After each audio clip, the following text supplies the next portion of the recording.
ಕರ್ನಾಟಕದ ಚಿತ್ರರಂಗದಲ್ಲಿ challenging star ಎಂದು ಹೆಸರಾಗಿರುವ ದರ್ಶನ್ ಅವರು ಕೇವಲ ಒಬ್ಬ ನಟರಲ್ಲ, ಅಭಿಮಾನಿಗಳ ನಂಬಿಕೆಯ ಪ್ರತೀಕ.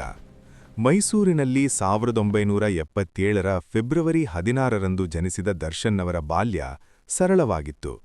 ಅವರ ತಂದೆ ತೂಗುದೀಪ ಶ್ರೀನಿವಾಸ್ ಕನ್ನಡ ಚಿತ್ರರಂಗದ ಖ್ಯಾತ ನಟರು.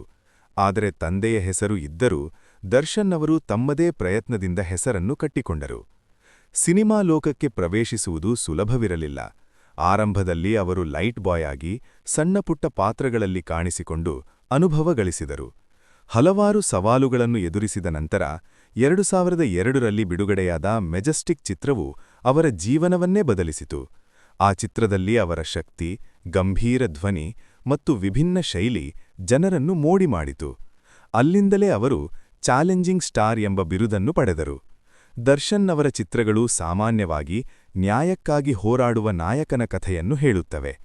ಕಲಾಸಿಪಾಳ್ಯ, ಸಾರಥಿ, ಕ್ರಾಂತಿ, ಯಜಮಾನ, ರಾಬರ್ಟ್ ಮೊದಲಾದ ಚಿತ್ರಗಳು ಬಾಕ್ಸ್ ಆಫೀಸ್ನಲ್ಲಿ ದೊಡ್ಡ ಯಶಸ್ಸು ಕಂಡವು. ಅವರ ಸಂಭಾಷಣೆ ಹೇಳುವ ಶೈಲಿ ಮತ್ತು ಆಕ್ಷನ್ ದೃಶ್ಯಗಳು ಅಭಿಮಾನಿಗಳನ್ನು ಹುಮ್ಮಸ್ಸಿನಿಂದ ಕೊಂಡಾಡುವಂತೆ ಮಾಡುತ್ತವೆ. ಆದರೆ ದರ್ಶನ್ ಕೇವಲ ಪರದೆಯ ಮೇಲಿನ ಹೀರೋ ಮಾತ್ರವಲ್ಲ, ನಿಜ ಜೀವನದಲ್ಲೂ ಅವರು ಮನುಷ್ಯತ್ವದ ಹೀರೋ. ಪ್ರಾಣಿಗಳ ಮೇಲಿನ ಅಪಾರ ಪ್ರೀತಿಯವರಿಗಿದೆ. ತಮ್ಮ ಫಾರ್ಮ್ ಹೌಸ್ನಲ್ಲಿ ಹಲವಾರು ಪ್ರಾಣಿಗಳನ್ನು ಸಾಕಿಕೊಂಡಿದ್ದಾರೆ. ಸಮಾಜ ಸೇವೆಯಲ್ಲಿಯೂ ಅವರು ತೊಡಗಿಸಿಕೊಂಡಿದ್ದಾರೆ.